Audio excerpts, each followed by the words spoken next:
రేవంత్ రెడ్డి ప్రజా జీవితంలో ఉన్నటువంటి ఒక రాజకీయ నాయకుడు. అవును. ఏ సందర్భంలోనైనా ఇప్పుడు ఓయూజేఏసీ అనేది కూడా పొలిటికల్ ప్రాక్టీస్‌లో ఉన్నటువంటి ఒక ఆర్గనైజేషను. హ్మ్. తెలంగాణ ఉద్యమం కాలంలో చాలా యాక్టివ్ రోల్ ప్లే చేసినటువంటి సందర్భాలున్నాయి. అవును. ఏదో ఒక సమయంలో అన్ని రాజకీయ పక్షాల వాళ్ళతోనూ వాళ్ళు కలిసుండొచ్చు, ఫోటోలు దిగుండొచ్చు. హ్మ్. ఆ ఫోటోలు అవైలబుల్‌గానే ఉండొచ్చు. దాన్ని తీసుకొచ్చి ఇది రేవంత్ రెడ్డే చేయించాడు అని ఆరోపించటం అనేది కొత్త వివాదానికి తెరతీయటం. ఓకే.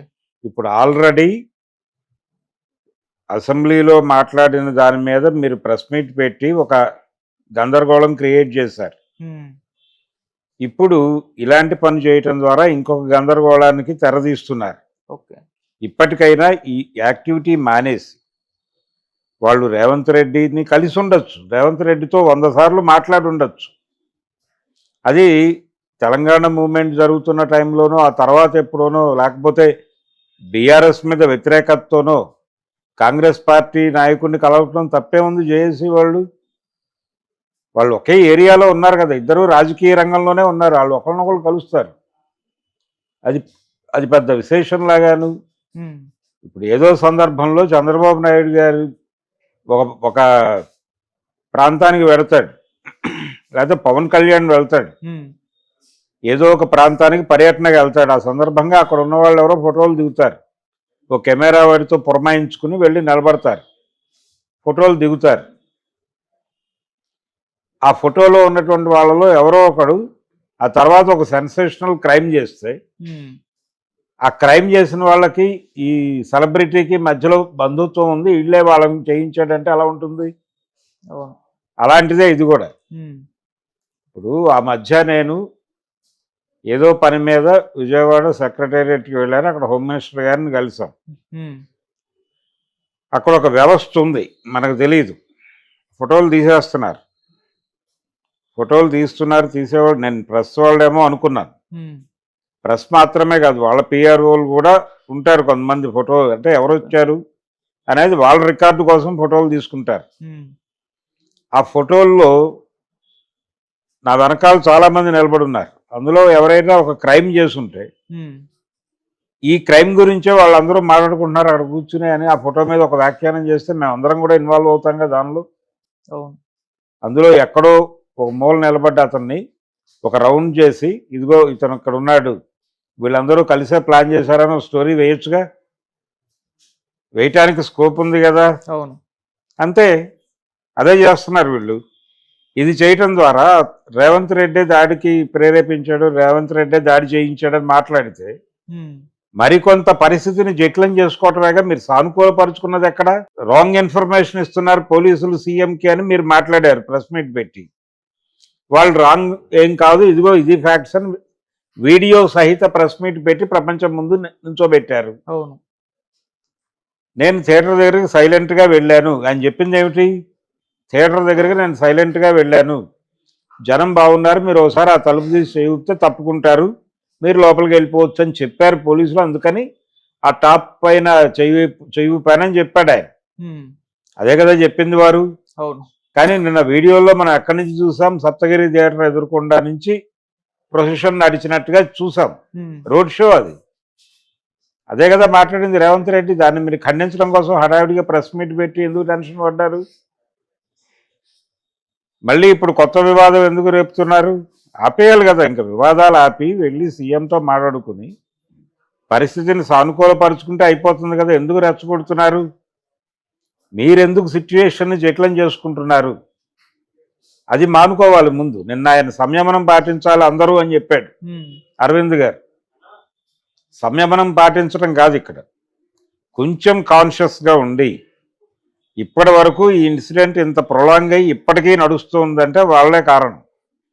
ఎవరు ఆపుతారండి? వెళ్ళి నిన్న కోమటిరెడ్డి వెంకటరెడ్డి అన్న మాట కరెక్ట్ అది. ఎందుకు ఆపుతారు? మీరు ఇమ్మీడియట్‌గా హాస్పిటల్‌కి రష్ అవ్వాలి కదా.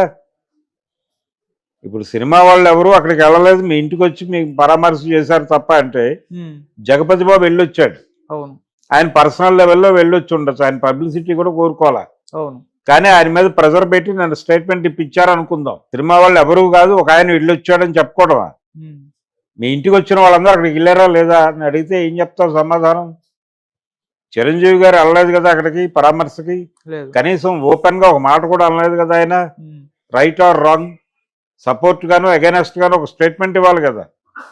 ఎందుకంత సైలెంట్గా ఉన్నాడు? అది ఇండస్ట్రీ పెద్ద ఆయన, ఇండస్ట్రీ సేవకుడిని అని చెప్తాడు ఆయన. కానీ ఆయన సేవకుడని చెప్పుకుంటాడు కానీ హంబుల్గా నిజానికి పెద్ద అని ప్రపంచం అంతా అంటోంది. ఉమ్, ఇంత జరుగుతుంటే ఇండస్ట్రీలో ఒక పాపులర్ హీరో, క్రౌడ్ పుల్లర్, ఒక రికార్డులు బద్దలు కొట్టిన సినిమా హీరో, ప్రస్తుతం జాతీయ మార్కెట్లో బాహుబలి రికార్డులను చెదరగొట్టేసిన సినిమా హీరో అతను. ఉమ్, మరి అలాంటి వాడిని సపోర్ట్ చేస్తూ మాట్లాడాలి కదా ఎవరో ఒకళ్ళు. ఎందుకు రావడం లేదు డైలాగులు? ఎవరి నుంచి ఏ స్టేట్మెంట్ ఎందుకు రావడం లేదు? రకరకాల వేరియస్ ఏరియాల నుంచి వస్తున్నాయి. ఉమ్, కోర్ గ్రూప్ నుంచి అక్కడ కనిపించట్లా. ఓకే. మరి ఏం జరుగుతోంది అంటే మీరు మీరు మాట్లాడుతున్న మాటల్లో గందరగోళం ఉంది. మీరు పర్సనల్గా తీసుకుంటున్నారు. ఉమ్, వాళ్ళు వెళ్ళి ఉండొచ్చు హాస్పిటల్కి, ఎవడు ఏమనేవాడు కాదు. నేరుగా వెళ్ళి సినిమాటోగ్రఫీ మినిస్టర్ దగ్గర కూర్చుని పరిస్థితి గురించి, సార్ జరిగింది ఇది, ఇందులో మా తప్పు కూడా ఉంటే ఉండుండొచ్చు, అందుకు సారీ చెప్తున్నాం, మా బాధ్యత మేము తీసుకుంటాం, ఆ కుటుంబానికి ఆసరాగా నిలబడతాం, ప్రభుత్వం చేసే సహాయ కార్యక్రమాలకు తోడు మాది చంద్రుకో నూలుపోగులాగా ఈ పద్ధతిలో మాట్లాడుకుంటే సమస్య ఎప్పుడో సెటిల్ అయి ఉండేది కదా. వాళ్ళు అనవసరంగా జటిలం చేస్తున్నారని వీళ్ళు అనవసరంగా జటిలం చేస్తున్నారని వాళ్ళు, ఉమ్, మధ్యలో ప్రతిపక్షాలు ఈ స్టాండ్ వాళ్ళు ప్రభుత్వానికి వ్యతిరేకంగా అల్లు అర్జున్ని సపోర్ట్ చేస్తున్నట్టుగా వాళ్ళ స్టాండ్ ఉంటుంది అనివార్యంగా. అవును, ఉంది సార్. ఉండటంతో ఆయన మరింత హర్ట్ అవుతున్నాడు అవును. సీఎం గారు. ఉమ్, ఇది కీలకంగా గమనించాలి కదా అరవింద్ అనుకో. ఉమ్, మీరు ఎప్పుడైతే దీన్ని ఇష్యూగా మారుస్తున్నారో మీకు అనుకోకుండా ఒక ఐక్య సంఘటన ఏర్పడుతుంది. యాంటీ రేవంత్ ఫ్రంట్ అంతా వచ్చి మీ వెనకాల నిలబడతారు. అది మీకే ప్రమాదం. అవును. మీ నాయకత్వంలో జరుగుతోందని ఆయన అనుకునే అవకాశం ఉంది. ఉమ్, అప్పుడు మీరు టార్గెట్ అవుతారు. కనీసం ఇది ఉండాలి కదా, ఈ సెన్స్. అది లేకుండా ఎలా బిహేవ్ చేస్తున్నారు వీళ్ళు ఇంతకాలం? ఆయన పైగా ప్రజారాజ్యం పార్టీకి సలహాదారు ఆ రోజుల్లో అరవింద్ గారు. ఉమ్, అనేక సమస్యలను ఆయన అలా పరిష్కరించాడని ఆయనకు ఒక పాపులారిటీ. ఎక్కడ పోయింది ఆ తెలివితేటలు? మరి ఇన్సిడెంట్ జరిగిన మరుక్షణం ఎందుకు హైడ్ అవ్వాలనుకున్నారు? ఇంకొక మాట బయట సర్క్యులేట్ అవుతోంది. అది ఆయన అన్నట్టుగా ఎక్కడా వీడియో ఫుటేజ్ లేదు కానీ ఉమ్,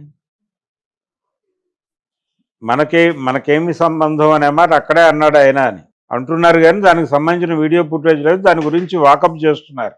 ఉమ్,